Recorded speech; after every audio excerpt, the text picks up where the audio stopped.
Shalom. Uh, as I always start to say, it's always a pleasure to be here and share the word of God. Shabbat, Shemini, the eighth day.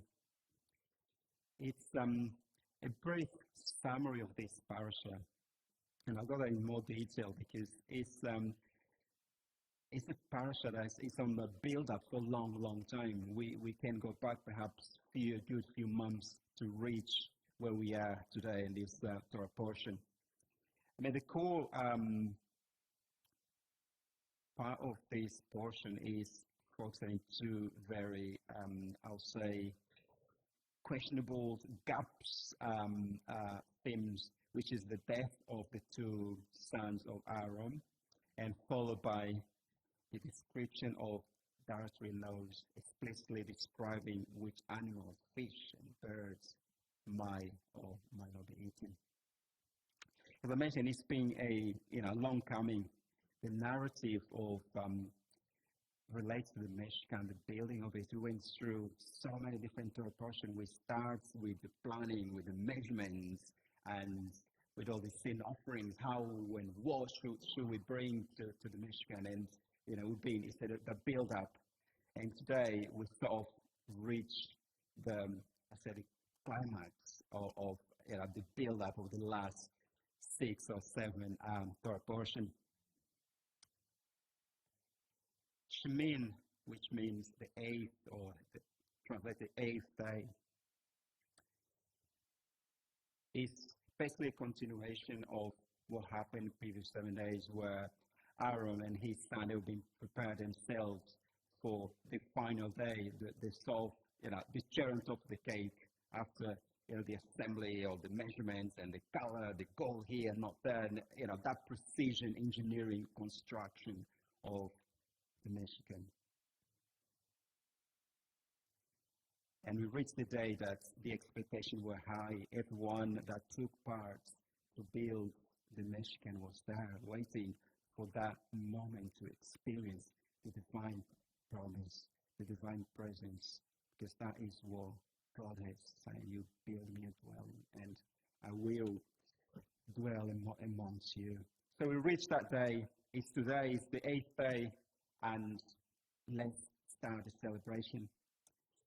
As we read on Leviticus 9:23, it starts by Moshe and Aaron entering the tent of meeting, came out and blessed the people. Then the glory of Adonai appeared to all people.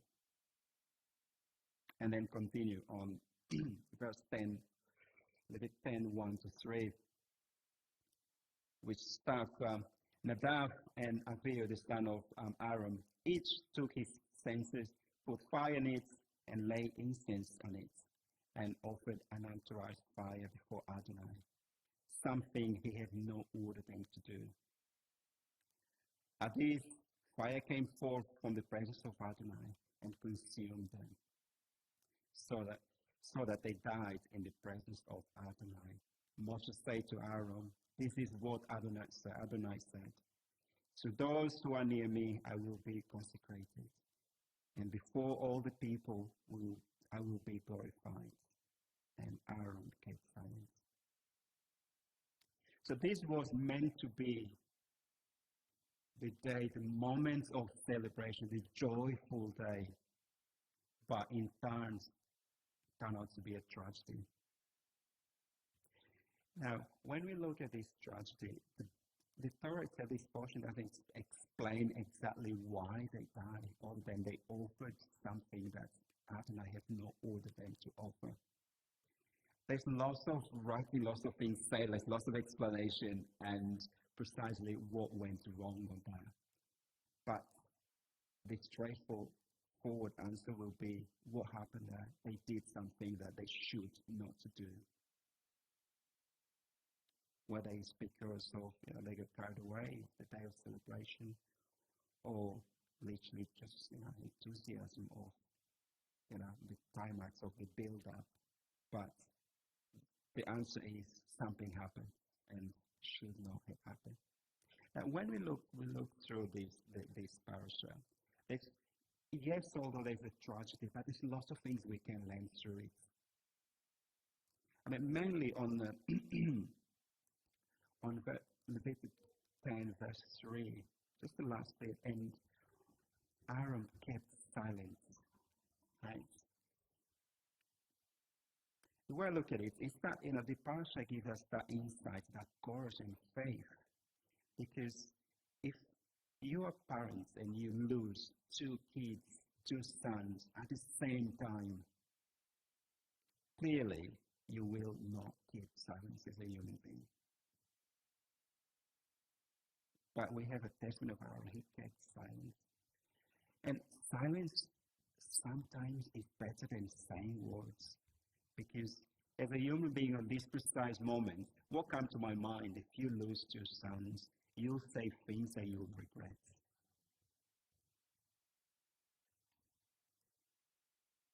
It's two sons. What I mean, in let's say in a normal human being, what potentially could happen? A mental breakdown, giving up, back it up, head it up, blaming God because that's what he did. He took two of my sons. But as I mentioned, this is the build-up. There was a preparation. Everything was precise. All the measurements, all the colors, all the offerings that we meant to bring. There was a preparation. 7 days before the big day, there was that sort of deep level of detail in order to make everything perfect for God, because God is perfect, and we fail on that.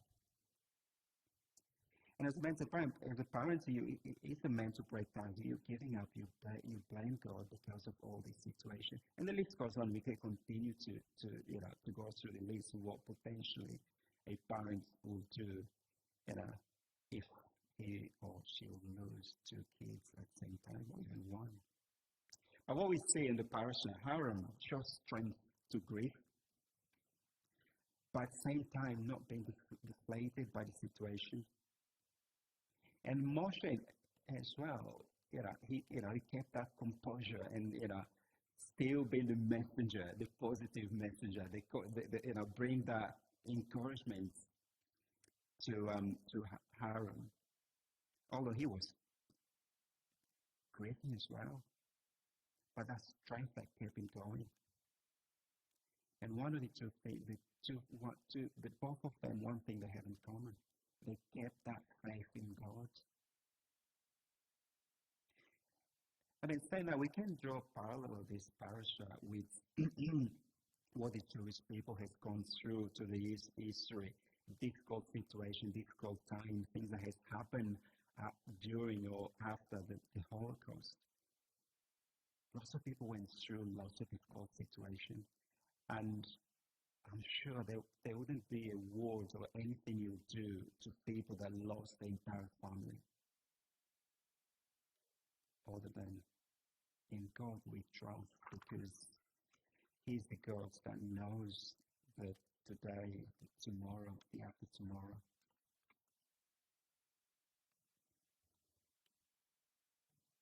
But one thing we know, and we can see to these days, despite all the suffering, or what happened, and concentration camps and so on, they did not give up. They found strength and they continued. They maintained, they kept their hope, even when despair and the presence of the life and death was that narrow line. They did not give up.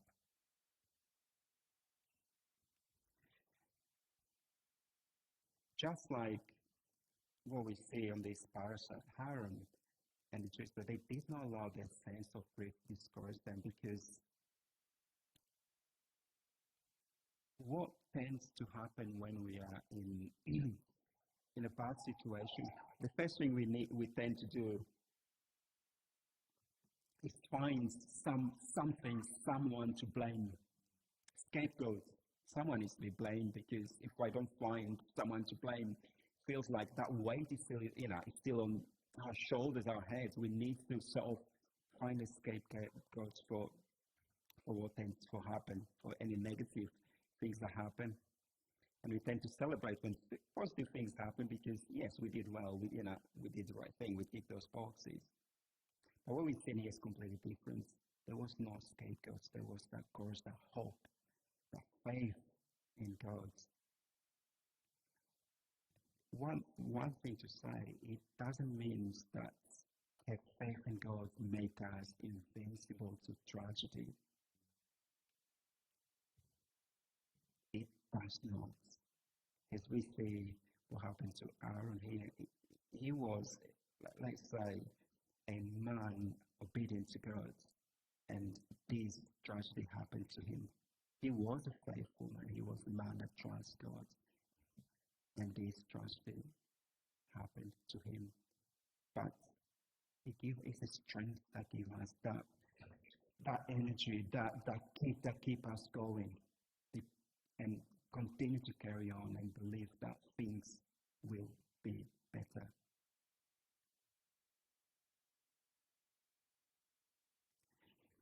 As I mentioned, there's lots on this passage. There's lots of questions, there's lots of gaps, lots of things unanswered, because we start with what exactly happened with the two sons. What was the real reason? We still don't know. Then we can continue. There's lots of questions we can ask. Why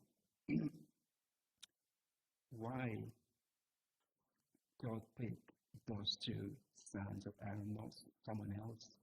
Because technically they were prominent figures on the Mishkan. Why those two? There's lots of unanswered questions, but there's logic behind all this. As I mentioned, there's lots to learn on this parasha, because sometimes we can put ourselves in the same situation, maybe not similar, losing a relative or as the same thing that happened to Aaron, but we've gone through in our lives that we went through to a place that we were deep in the darkness, that we think we are alone. There's nothing. There's no hope. But we can learn from here is there's always hope, and if you don't close that window, that door to God, God will come and give us that strength and that courage to keep on going until we see or we come through the other side stronger and ready to the next steps. But the reality is, when you are in a situation that feels like there's no hope, everything in the world is against you, and what all we see is that hope start to deflating, vanishing, and as far we go, what we tend to see is that we move apart from God, because we start to believe that if this happened, it's because God was not there for me. And that opens a window for the enemy to drag us down into the darkness. But one thing we know and we can be sure is that God is merciful and is faithful. He never changed. We might, but He never changed. And if we trust in Him, and if we have faith on Him, He will never let you walk alone. Even when we are in the deepest place that we think there's nothing else to do other than just give up, He will still there and He will not abandon us. And there's lots of encouragement from this third portion, because if you read the book, the expectation is the thing would go to perfectly. You'll see the service and less about the church, but more the experience of the Messianic that takes forever to build. But there's a twist in the story, which I believe is to teach us more than in life. Things will not always go to plan and will not always happen the way we want it to happen, but there are reasons behind it, and we need to understand there are things to learn for good things and also for things that does not go according to our plan, but that might be God's plan.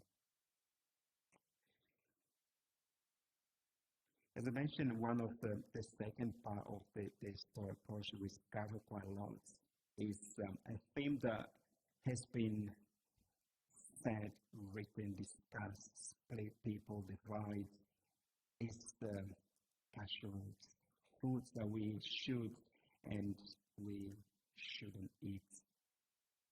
And when I look to food, I can definitely say one or two words about food because I did start quite a lot about food. And when you talk about food, food is like basic, it's essential for life. We need to eat because we know what happens if we don't eat. We don't be here all grumpy and maybe falling asleep, or maybe we wouldn't be here. But food is essential. And before I just move on, one thing when we talk about food, I think food is like if you look at the world, the globe, right? You know, you have boundaries, countries, and so on. Now, to these days, when talk about food, those boundaries is more or less in existence because you're here, you can taste and eat a food from more or less all over the world. If you want Indian food, you have even in the cuisine, Chinese and French and so on. But if we go back 2,000 years, and even to this day, we see it very much prominent in the continent. But if you go back 2,000 years, food was your identity. What you eat define what you are. And to this date, if we right now go to, how big a country, go to Poland or go to Ukraine or go to Asia, they will not serve you fish and chips. They will serve, if you go to someone's house, they will serve you what you eat, and guarantee you will not be fish and chips. Because they you know, they don't identify themselves with it. And the same thing, if you go to, for example, Portugal, you don't expect people to serve you a Sunday roast because that is not culture. It's not identified by the local or the people on those countries. Yeah. And as I say, lots has been said about it, but food is essential. We need food, to all to that balanced equilibrium of our, of our body to work, to function.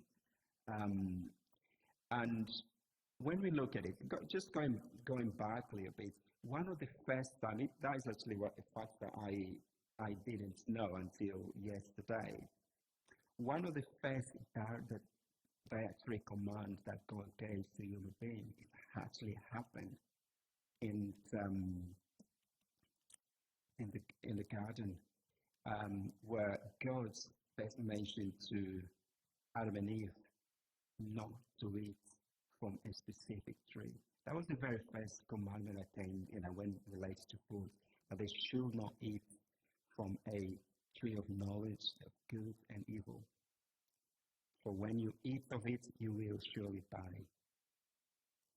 And there is a correlation with this parasha because, as I mentioned, part of it is very much talking about what we should and what we shouldn't eat. That prohibition of edible and not edible. Now, when we read through the parasha, it doesn't really, again, as I mentioned, there's lots of questions on this parasha. There's lots of things not explained. The Torah doesn't give a comprehensive explanation why to eat what this parasha says, the birds, the animals that we should eat. There's not any real reason other than this is what you should eat, this is what you shouldn't eat. But again, there's lots of written about it. There's claims that it's for health reason, it's for this. But the way I look at it, we can say they're kosher foods, and not all. If you binge on kosher food, will not be healthy for you either. So the way I look at it is one of the reasons why we keep kosher is because we believe it comes from the Torah. It's God's word, it's the commandments. And we love God and we obey God's commandments. That would be the reason to eat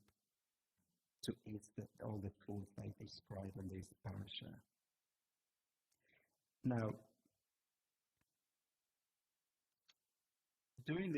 while I was preparing for this talk, I read a lot about it, and There is, if you look at the pendulum, right?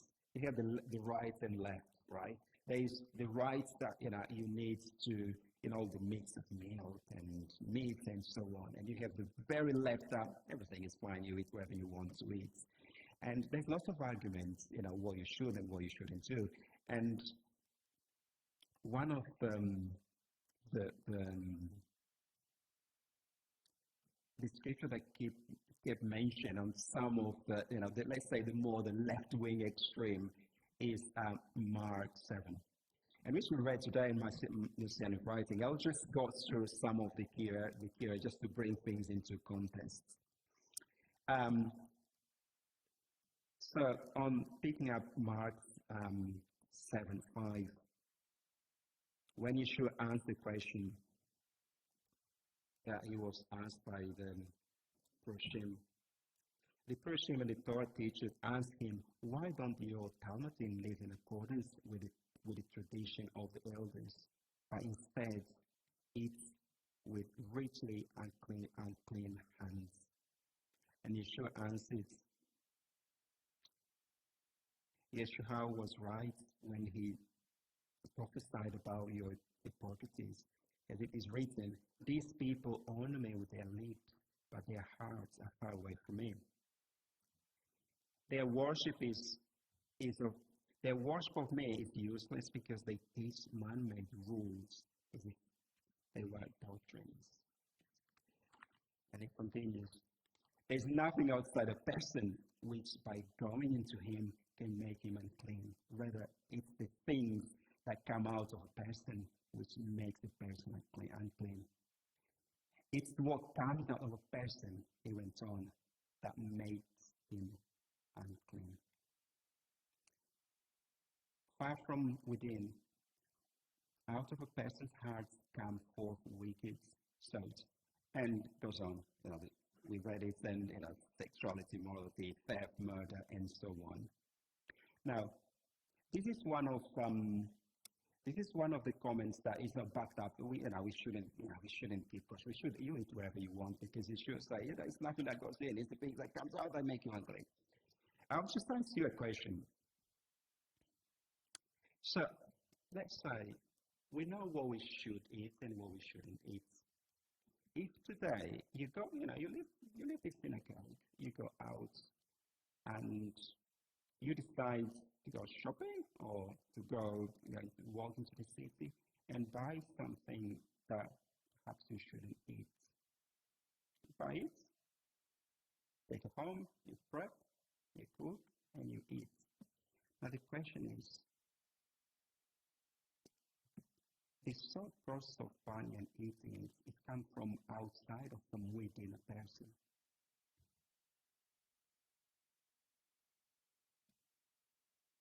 This is the process. You don't just walk and buy. You think about it. It comes from your inside. That instinct of there is a commandment. You break that commandment because you know what, we're going to ignore that. Right? You plan. You start planning. Right? Well, I'm going to go there. I'm going to buy this. I'm going to cook this. I'm going to cook that way. I'm going to eat. That's the eating. That's kind of the things that goes in. But before you eat, you plan it. It comes from within. You need to think about it. You need to process.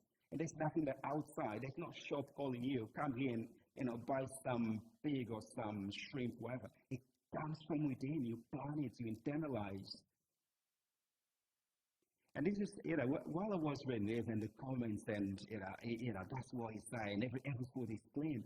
But now we, just put things into context, and that's why I mentioned I start with cloth. 2,000 years ago, right? This Yeshua sitting within all the teachers. What is the likelihood of they being serving unkosher food on that day, on that night? Very unlikely.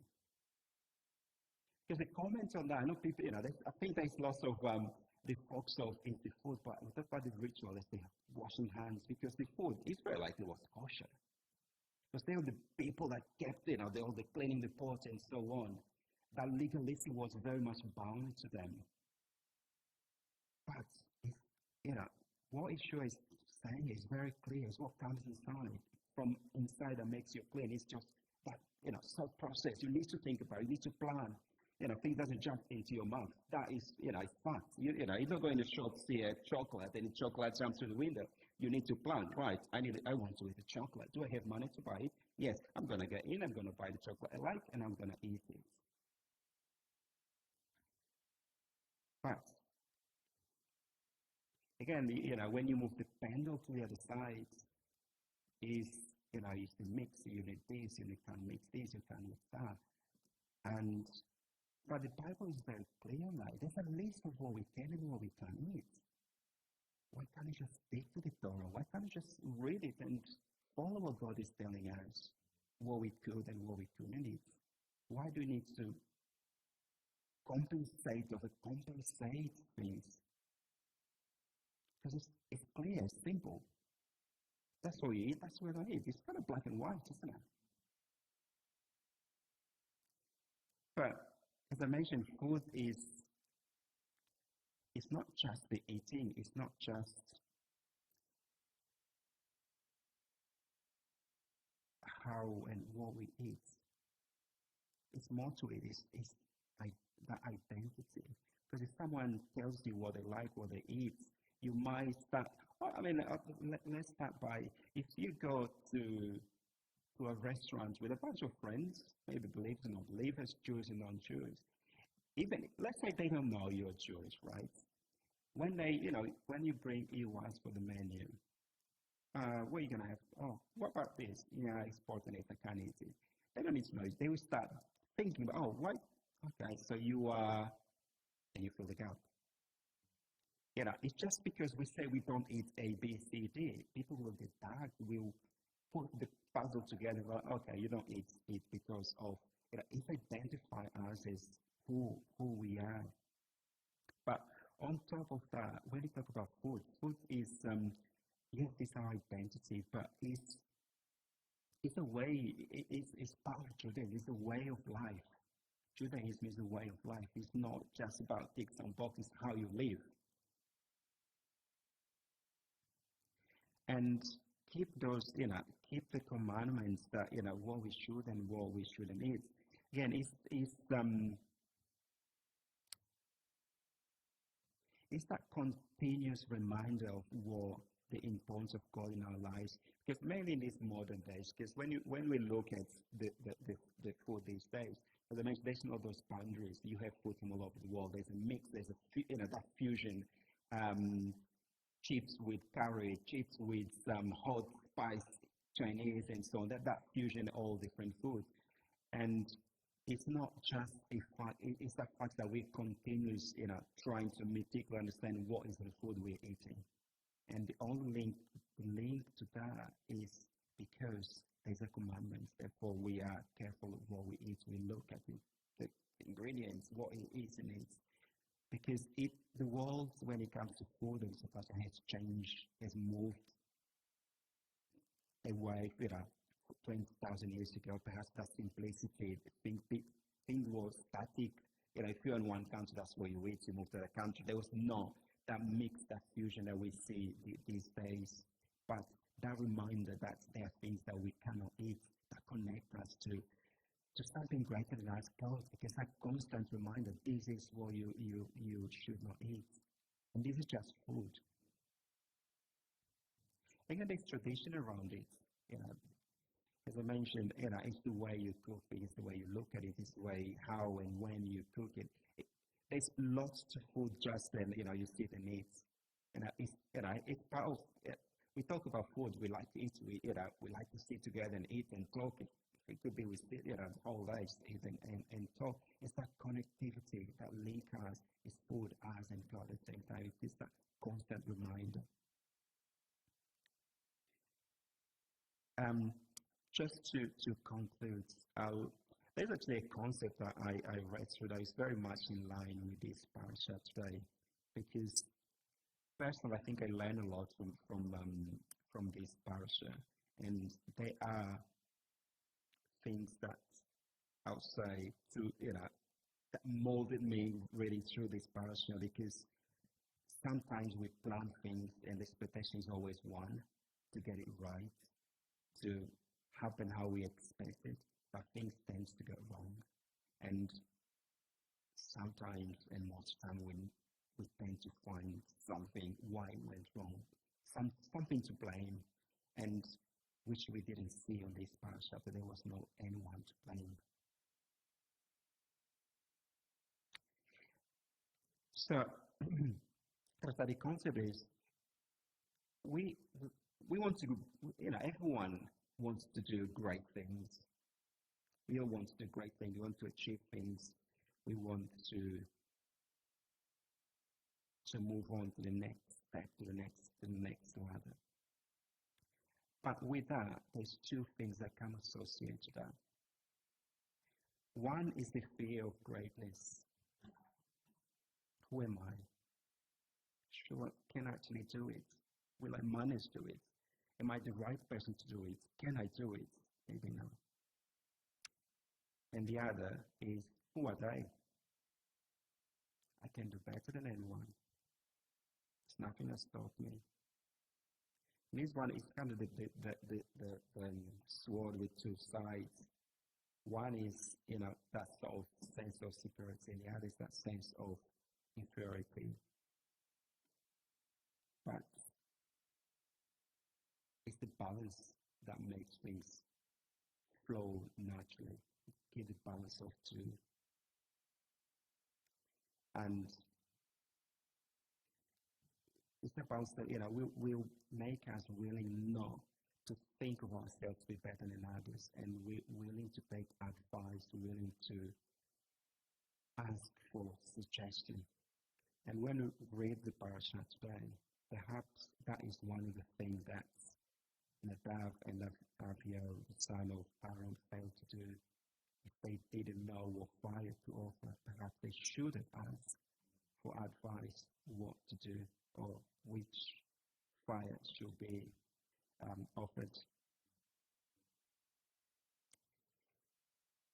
And in the same connection, we saw a great sort of leadership there. And Moshe, for me, is kind of that, when it comes to leadership, that inspiration is he's the calm, the composed. Yes, he loses his temper, but he's the one, he's that messenger that never adds or take from the message that he needs to deliver to achieve what needs to be achieved. Because sometimes when you're a messenger, you read the room and you think the tendency is kind of, I might not take that because the room is a little bit to the left, let's talk a little bit about the left, or the room is to the right, let's talk about the right. But Moshe is very, it's that messenger that his message transform and change things in a way he delivers it. And one last thing to say, people do not become leaders because they're great. They become great because they are willing to serve as leaders. It does not matter what we think about ourselves, whether we are better or worse. The message is that balance. And that is what there are similarity between Moshe and Aaron. We remember Moshe, the person that couldn't even speak when he met God on burning bush. And now he's the messenger that's, we've been talking about him, listening from him, delivering message after message. The same thing, Aaron is was going to be on side of Moshe a little bit, but he's now the key figure in Michigan. But what matters the most is that willingness to change and be ready to say, I'm here, and take me wherever you want to take me. Amen.